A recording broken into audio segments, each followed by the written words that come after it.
Good morning students. Today we discuss about topic name is Introduction to Microcontroller. Students, அதாவது நம்ம இன்றைக்கி பார்க்க போகிற டாபிக் என்ன அப்படின்னு பார்த்தீங்கன்னா இன்ட்ரடக்ஷன் டு மைக்ரோ கண்ட்ரோலர்ஸ். அதாவது இன்றைக்கி நம்ம பார்க்க போகிற டாபிக் நேம் வந்து மைக்ரோ கண்ட்ரோலர். நான் ஆல்ரெடி சொல்லியிருக்கேன். இப்போ மைக்ரோ கண்ட்ரோலர் பார்க்க போகிறதுக்கு முன்னாடி மைக்ரோ ப்ராசஸர் அப்படின்னா என்ன நம்ம வந்து தெரிஞ்சுக்கணும். இப்போ micro processor is nothing but the micro computer. அதாவது மைக்ரோ கம்ப்யூட்டர்னாலும் மைக்ரோ ப்ராசஸர்னாலும் ஒன்று தான். நம்மளுக்கு எல்லாத்துக்குமே தெரியும் சிபியூவில் வந்து என்ன இருக்கும் அப்படின்னா, சிபியூவில் என்ன இருக்குன்னா மொத்தம் மூணு பிளாக்லாம் இருக்க போகுது. ஒன்று வந்து மெமரி யூனிட், இன்னொன்று வந்து கண்ட்ரோல் யூனிட், இன்னொன்று வந்து அர்த்தமெட்டிக் லாஜிக் யூனிட்.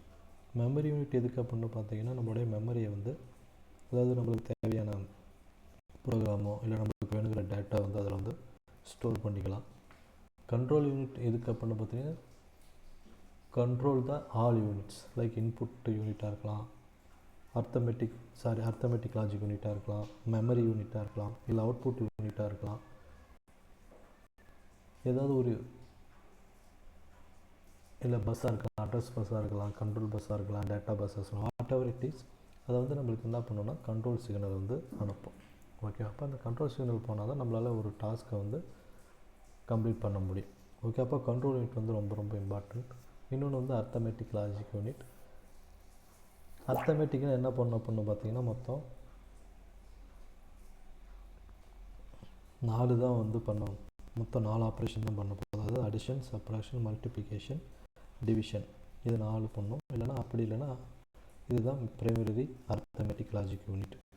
இன்னொன்று வந்து என்ன பண்ணணும் பார்த்தீங்கன்னா உங்களுடைய logic, arithmetic logic unit. Logic unit என்ன பண்ணணும்னு பார்த்தீங்கன்னா அண்டு கேட்டு, ஆறு கேட்டு, எக்ஸர் கேட்டு, நாட்டு, நாரு, நேண்ட் ஆப்ரேஷன் பண்ணுறது. அப்போ அர்த்தமெட்டிக் லாஜிக் யூனிட் என்ன பண்ண முடியும், மேத்தமெட்டிக்கல் கால்குலேஷன் நம்ம என்ன பண்ண போகிறோம், கம்ப்யூட் பண்ண போகிறோம். இப்போது மைக்ரோ ப்ராசஸர் என்னன்னு பார்த்தீங்கன்னா, மைக்ரோ ப்ராசஸருங்கிறது என்ன, ஒரு சிப்பு. மைக்ரோ கண்ட்ரோலர் ஒரு சிப்பு தான், மைக்ரோ ப்ராசஸர் ஒரு சிப்பு தான். இப்போ மைக்ரோ கண்ட்ரோலர் சிப்பில் வந்து என்ன இருக்கும், ஒன்லி ரெண்டு பிளாக் தான் இருக்கும். அதாவது நம்ம வந்து கம்ப்யூட்டரோட ஃபங்க்ஷன் பிளாக் டயக்ராமில் பார்த்தோம் இல்லையா, இந்த கண்ட்ரோல் யூனிட்டும் அர்த்தமெட்டிக் லாஜிக் யூனிட் அது ரெண்டுத்தையும் சிங்கிள் சிப்பில் ஃபேப்ரிகேஷன் பண்ணால் அது பேர் என்ன சொல்லுவாங்க அப்படின்னா மைக்ரோ ப்ராசஸர் அப்படின்ட்டு சொல்லுவோம். ஓகே, அப்போ மைக்ரோ ப்ராசஸர் வந்து நம்ம என்ன எப்படி சொல்லுவோம்னா ரீப்ரோக்ராமிங் சொல்லலாம். அதாவது திரும்ப நம்மளால் என்ன பண்ணலாம், அந்த ப்ரோக்ராமை நம்ம எக்ஸிக்யூட் பண்ண முடியும். இப்போ லைக் நம்மளுடைய கம்ப்யூட்டரில் வந்து நம்மளால் என்ன பண்ண முடியும்னா திரும்ப நம்மளால் என்ன பண்ண முடியும், ப்ரோக்ராம் பண்ண முடியும். ஸோ இப்போ வந்து நம்ம என்ன பண்ணுறோம்னா, இப்போ மைக்ரோ ப்ராசஸர் என்னென்னு பார்த்துட்டோம். நெக்ஸ்ட் வந்து நம்ம என்ன பண்ண போகிறோம்னா மைக்ரோ கண்ட்ரோலர் என்னென்னு பார்க்க போகிறோம். மைக்ரோ கண்ட்ரோலருங்கிறதுனா இது வந்து டெடிக்கேட்டடான ஒரு சிப்.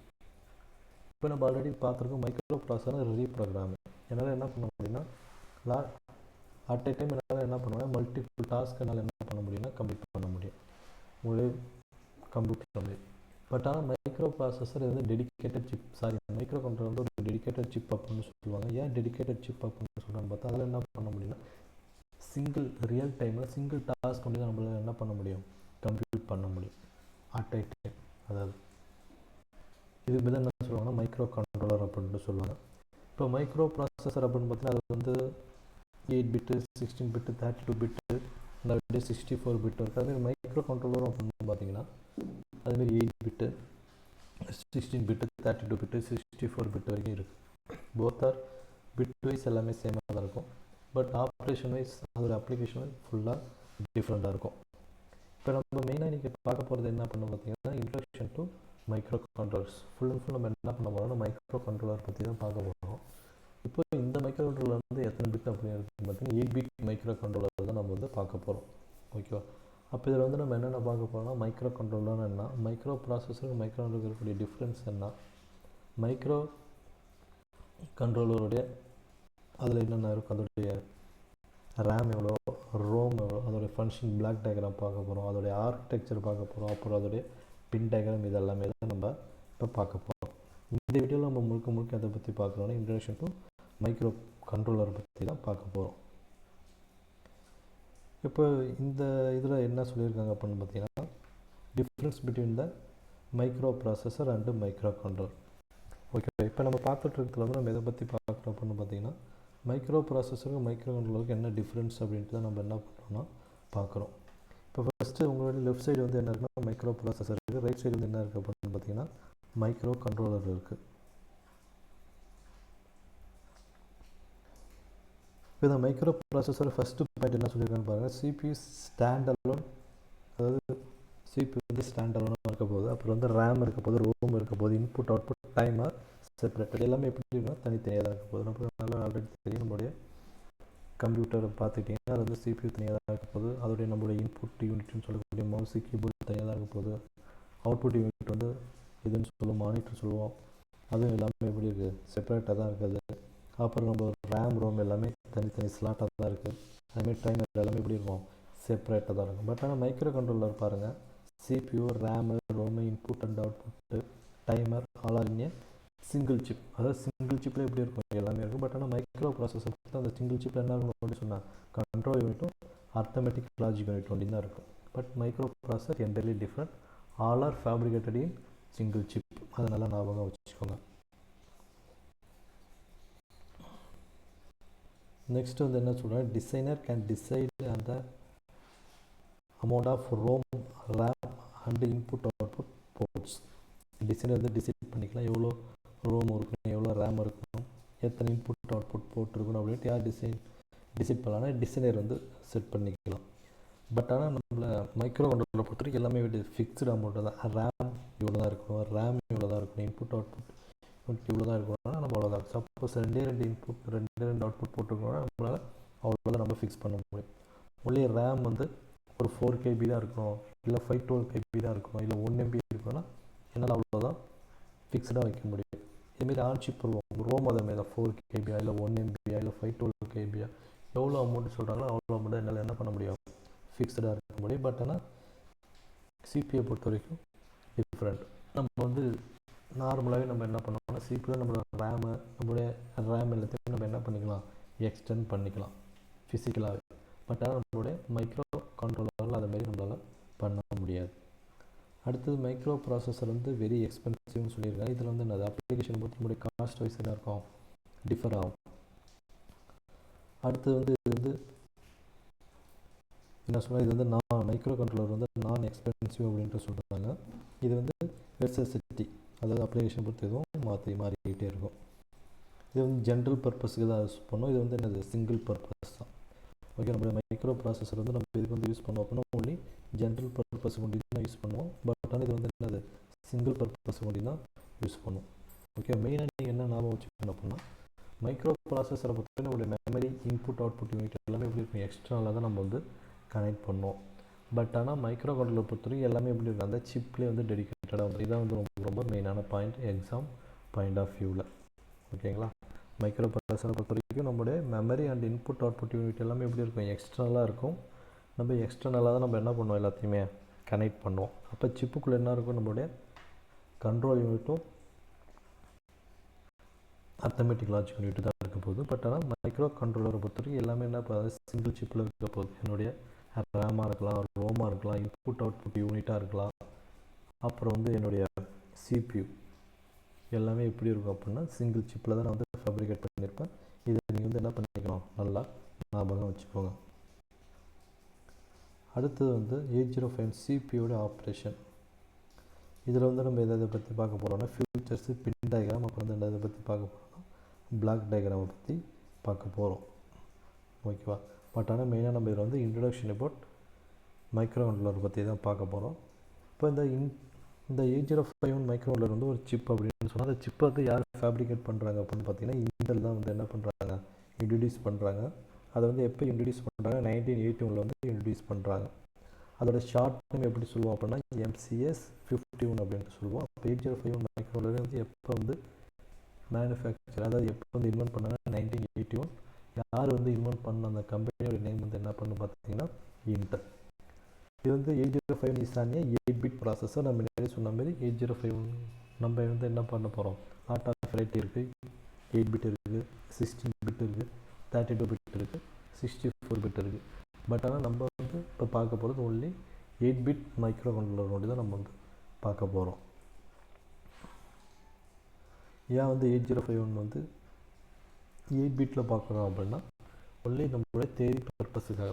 ஸோ மைக்ரோ கண்ட்ரோலர் 8051னாவே என்னது மைக்ரோ கண்ட்ரோலர். அப்போ மைக்ரோ கண்ட்ரோலர் ரொம்ப ஃபெமிலியரான ஒரு சீரிஸ் எது அப்படின்னு பார்த்தீங்கன்னா 8051. ஏன்னா 8051 ரொம்ப ரொம்ப பேசிக்.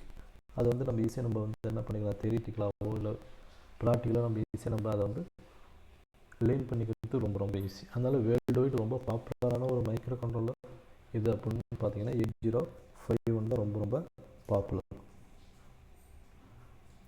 நெக்ஸ்ட் வந்து 8051 ஃபேமிலியை பற்றி பார்க்க போகிறோம். அது 8051 என்னென்ன இருக்குது அப்படின்ட்டு பார்க்க போகிறோம். இப்போ 8051 வந்து என்னென்ன இருக்குது, 8052 இருக்குது, 8031 அப்படின்ட்டு இருக்குது. பட் ஆனால் நம்ம மெயினாக ஃபோக்கஸ் பண்ணுறது எது அப்படின்னு பார்த்தீங்கன்னா 8051 தான். ஒரு சப்செட்டான 8052 இருந்தாலும் சரி, 8051 பற்றி நம்ம பெருசாக பார்க்க தேவையில்லை. இப்போ இங்கே காமிச்சிருக்காங்களே இந்த ஃபியூச்சர்ஸ் தான் ரொம்ப ரொம்ப இம்பார்ட்டண்ட். அதாவது 8051, 8052, 8031 இதில் வந்து கொடுத்துருக்காங்க. பட் ஆனால் நம்ம மெயினாக எதை பற்றி பார்க்க போகிறோம் அப்படின்னா 8051 பற்றி தான் பார்க்க போகிறோம். இதில் வந்து என்னென்ன ஃபியூச்சர் இருக்குது அப்படின்னு பார்த்தீங்கன்னா ரோம்னா நம்மளுக்கு என்னென்னு தெரியும், ரீட் ஒன்லி மெமரி. ரேம்னா ரேண்டம் அக்சஸ் மெமரி. இது உங்களுக்கு நல்லாவே தெரியும். திரும்பி ஒரு ரீகால் பண்ணுறேன். ரோம் அப்படின்னா ரீட் ஒன்லி மெமரி. அதாவது ஒன்று என்ன பண்ண அந்த மெமரி உங்களால் என்ன ஒன்லி பண்ண முடியும்னா ரீட் ஒன்லி தான் பண்ண முடியும், நாட் ரைட் பண்ண முடியாது.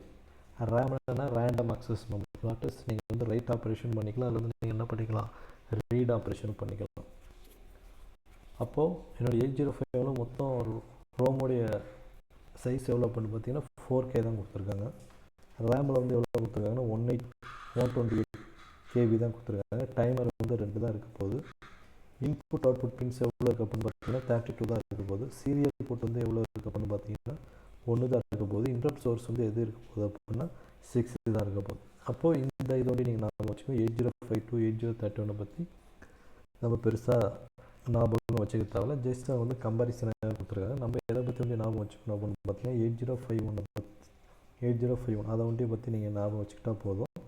இதில் எதை பற்றி கொடுத்துருக்காங்க அப்படின்னா ரோமோடைய ரோம் எவ்வளோ இருக்குது அப்படின்ட்டு, ரேம் எவ்வளோ இருக்குது, எல்லாமே பைட்டில் கொடுத்துருக்காங்க.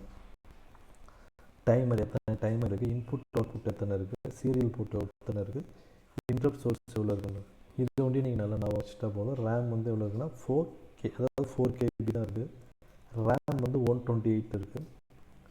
டைமர்ஸ் வந்து 2 டைமர் தான் இருக்குது. T0, T1 அப்படின்ட்டு சொல்லுவோம். இன்புட் அவுட்புட் போர்ட் எவ்வளோ இருக்குது அப்படின்னு பார்த்தீங்கன்னா 32 பின்ஸ். ஓகே, மொத்தம் 8051 பின் டயக்ராம் பார்ப்போம் நம்ம நெக்ஸ்ட் வீடியோவில். மொத்தம் எத்தனை பின் இருக்குன்னு பார்த்தீங்கன்னா 40 பின் பார்ப்போம். ஓகே, அதில் வந்து அந்த 40 பின்னில் 32 பின் எதுக்கு அப்படின்னு பார்த்தீங்கன்னா இன்புட் அவுட்புட் போட்டால் நம்ம என்ன பண்ணிப்போம், யூஸ் பண்ணிப்போம். இந்த பின்ஸை பற்றி நம்ம நெக்ஸ்ட் வீடியோ ரொம்ப டெடிக்கேட்டடாக ரொம்ப எக்ஸ்பேண்டாக பார்ப்போம். அடுத்தது சீரியல் போர்ட் வந்து என்ன இருக்குது அப்படின்னு பார்த்தீங்கன்னா 1 தான் இருக்குது. சீரியல் போர்ட் அதாவது UART அப்படின்னு சொல்லுவாங்க, universal asynchronous receiver and transmitter. அது வந்து 1 தான். ஓகே, அட் டைம் உங்களால் என்ன பண்ணிக்க முடியும், டிரான்ஸ்மிட்டும் பண்ணிக்க முடியும், ரிசீவும் பண்ணிக்க முடியும். அடுத்தது இன்டரப்ட் சோர்ஸ் மொத்தம் எத்தனை இருக்குது அப்படின்னு பார்த்தீங்கன்னா 6 இன்டரப்ட் சோர்ஸ் இருக்குது அப்படின்னு சொல்லியிருக்காங்க. ஓகேவா, இது ரொம்ப ரொம்ப இம்பார்ட்டன்ட். நீங்கள் நல்லா மெமரிஸ் பண்ணி வச்சுக்கோங்க. அடுத்து 8051 ஃபியூச்சர்ஸ் பற்றி என்னென்னு பார்ப்போம். நம்ம முன்னாடியே பார்த்த மாதிரி இதில் வந்து ப்ரோக்ராம் மெமரி எவ்வளோ இருக்குது அப்படின்னு பார்த்தீங்கன்னா 64 KB இருக்குது.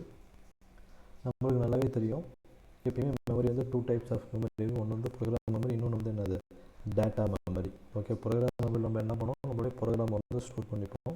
டேட்டா மெமரியில் நம்மளுடைய டேட்டாஸ் வந்து நம்மளுக்கு என்ன வேணுங்கிற டேட்டா வந்து நம்ம வந்து ஸ்டோர் பண்ணிப்போம்.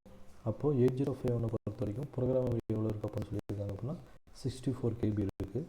டேட்டா மெமரி எவ்வளோ இருக்குது அப்படின்னு பார்த்தீங்கன்னா 64 KB இருக்குது. ஆன் சிப் ப்ரோக்ராம் மெமரி, அதாவது நம்மளுடைய ஆன் சிப் ரோம் வந்து எவ்வளோ இருக்குது அப்படின்னு பார்த்தீங்கன்னா 4 KB. ஆன் சிப் ரேம் எவ்வளோ இருக்குது அப்படின்னு பார்த்தீங்க அப்படின்னா 128. ஓகே, ப்ரோக்ராம் மெமரினாவே உங்களுக்கு எது ஞாபகம் வந்துடும் அப்படின்னா ரோமு, டேட்டானாவே ரேம். இதில் வந்து 32 bidirectional or individually addressable input output, அதாவது அந்த இன்புட் அவுட்புட் பின்ஸ் தான் அவங்க வந்து 32 பை டைரக்ஷனல் அந்த பின் என்ன பண்ண முடியும், பை டைரக்ஷனல், அது 2 டைரக்ஷனில் போகும். அதாவது இன்புட்டாகவும் ஒர்க் ஆகும், அவுட்புட்டாகவும் ஒர்க் ஆகும். இன்புட்னா என்ன பண்ணுவீங்க, நீங்கள் வந்து மைக்ரோ கண்ட்ரோலருக்கு டேட்டா வந்து ஃபீட் பண்ணுவீங்க. அவுட்புட் என்ன பண்ணும், மைக்ரோ கண்ட்ரோலர் உங்களுக்கு ஒரு அவுட்புட்டை வந்து அந்த பின் வழியாக கொடுக்கும். ஓகேவா? அப்போ பை டைரக்ஷனால் அந்த பின் வந்து என்ன பண்ணணும் அப்படின்னா இன்புட்டாகவும் ஆக்ட் ஆகும், அவுட்புட்டாகவும் ஆக்ட் ஆகும். அடுத்தது வந்து டைமர் கவுண்ட். ஓகே, நம்ம முன்னாடியே பார்த்தோம் 2 டைமருக்கு பார்த்தோம். அது வந்து சம்டைம்ஸ் கவுண்டராகவும் ஆக்ட் ஆகும், டிபெண்ட் அப்பான் சுச்சுவேஷன். அப்போ அதோட பிட் வந்து எவ்வளோ சொல்லியிருக்காங்க அப்படின்னு பார்த்தீங்கன்னா 16 பிட். நான் முன்னாடி சொன்னால் T0 T1ன்னு அதோடைய டைமர் 0 டைமர் மொத்தம் 2 டைமர் இருக்குது. ஃபர்ஸ்ட் டைமர் D0ன்னு சொல்லுவோம், இன்னொரு டைமர் வந்து T1ன்னு சொல்லுவோம். அது ரெண்டுத்துடைய சைஸ் எவ்வளோ அப்படின்னு பார்த்தீங்கன்னா 16 பிட் சைஸ் அப்படின்னு சொல்லியிருக்கேன். இன்னொன்று வந்து நான் முன்னாடி சொன்ன மாதிரி ஃபுல் டூப்ளக்ஸ் UART. ஓகே, அதாவது சீரியல் போட்டு தான் UARTன்னு சொல்கிறாங்க. U means universal, A means asynchronous, R means transmitter, T means receiver. Okay, UART explanation அதுதான் இன்னொரு நான் சொல்கிறேன். ஃபுல் டூப்ளக்ஸ்னு உங்களுக்கு என்ன தெரியும், at a time bidirectional என்னால் என்ன பண்ண முடியும், டேட்டாவை கம்யூனிகேட் பண்ணிக்க முடியும். அதனால தான் என்ன சொல்லுவாங்க, ஃபுல் டூப்ளக்ஸ் அப்படின்ட்டு சொல்லுவோம். அதாவது கம்யூனிகேஷன் ஸ்டூடெண்ட் எல்லாமே தெரியும். ஹாஃப் டூப்ளக்ஸ்னா ஃபுல் டூப்ளக்ஸ்னா நம்மளுக்கு நல்லாவே தெரியும். நம்ம தெரியுமா, அதை பற்றி டீப்பாக பொறுத்தவரை ஃபுல் டூப்ளக்ஸ்னால் அட் அ டைம் நம்ம என்ன பண்ண முடியும், எக்ஸும் பேசிக்கலாம், ஒய்யும் பேசிக்கலாம். அதான் ஃபுல் டூப்ளக்ஸ் UART. யூனா நான் ஆல்ரெடி சொன்னேன் யூனிவர்சல், ஏனா asynchronous, R means receiver, T means transmitter. இப்போ UART நம்மளோட சீரியல் போட்டதை அவங்க UART அப்படின்னு சொல்கிறாங்க. என்னால் சீரியலை என்னால் என்ன பண்ண முடியும், டேட்டா டிரான்ஸ்மிட் பண்ண முடியும், சீரியலை டேட்டாவை ரிசீவ் பண்ணிக்க முடியும். இன்னொன்று வந்து 6 இன்டரப்ட் சோர்ஸ் இருக்குன்னு பார்த்தோம். அதில் 5 vector interrupt structure with 2 priority level. Okay, அது வந்து நம்ம இன்டரப்ட்டை பற்றி பார்க்கும்போது அந்த நம்ம டீப்பாக பார்ப்போம்.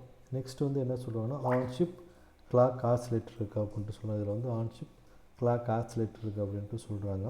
ஆசிலேட்டர் எதுக்கு அப்புறம் நம்மளுடைய கிளாக் சிக்னல் வந்து ப்ரொடியூஸ் பண்ணுறதுக்காக. கிளாக் சிக்னல் இருந்தால் நம்மள என்ன பண்ண முடியும் அப்படின்னு பார்த்தீங்கன்னா நம்மளுடைய மைக்ரோ கண்ட்ரோலர் வந்து ஆப்ரேட் ஆக முடியும். அது எந்த யூனிட் இருந்தாலும் சரி, அது மெமரியாக இருக்கலாம், இல்லை வந்து ரேமாக இருக்கலாம், ரோமாக இருக்கலாம், இன்புட் அவுட்புட் யூனிட்டாக இருக்கலாம், இல்லை நம்மளோட CPUவாக இருக்கலாம், நம்மளோட ஆட்டோரிட்டிஸ் இன்டரப்டாக இருக்கலாம், இல்லை நம்மளோட சீரியல் போட்டாக இருக்கலாம். எல்லாத்தையும் எது தேவைன்னா கிளாக் பல்ஸ் தேவை. அந்த கிளாக் பல்ஸ் தான் நம்மளால் என்ன பண்ண முடியும், எந்த ஒரு டேட்டாவை என்னால் என்ன பண்ண முடியும், கம்ப்யூட் பண்ண முடியும்.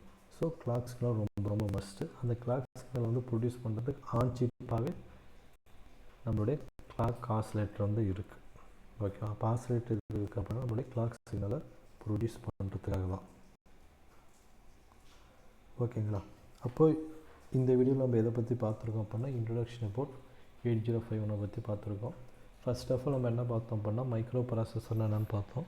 நெக்ஸ்ட் வந்து மைக்ரோ ப்ராசஸருக்கும் மைக்ரோ கண்ட்ரோலர் இருக்கக்கூடிய டிஃப்ரென்ஸ் என்னென்னு பார்த்தோம். அப்புறம் மைக்ரோ கண்ட்ரோலருடைய என்னென்ன இருக்குது அப்படின்னு பார்த்தோம். ரேம் எவ்வளோ இருக்குது, ரோம் எவ்வளோ இருக்குது, அதோடைய இன்புட் அவுட்புட் பின்ஸ் எவ்வளோ இருக்குது, அப்புறம் சீரியல் போட்டு எவ்வளோ இருக்குது, டைமர் எத்தனை இருக்குது, இன்டரப்ட் சோர்ஸஸ் எத்தனை இருக்குது அப்படின்ட்டு நம்ம வந்து ஃபிக்டோரியலாக பார்த்தோம். நெக்ஸ்ட்டு வந்து அதோடைய ஃபியூச்சர்ஸை பற்றி பார்த்தோம். ஓகேங்களா? அப்போ ஓவராலாக இன்ட்ரடக்ஷன் அபவுட் மைக்ரோ கண்ட்ரோலர் பற்றி இந்த வீடியோவில் நம்ம இன்டெப்த்தாக பார்த்தாச்சு. நெக்ஸ்ட் வீடியோவில் நம்ம பின் டிஸ்கிரிப்ஷன் ஆஃப் 8051 பற்றி நம்ம பார்ப்போம். தேங்க்யூ.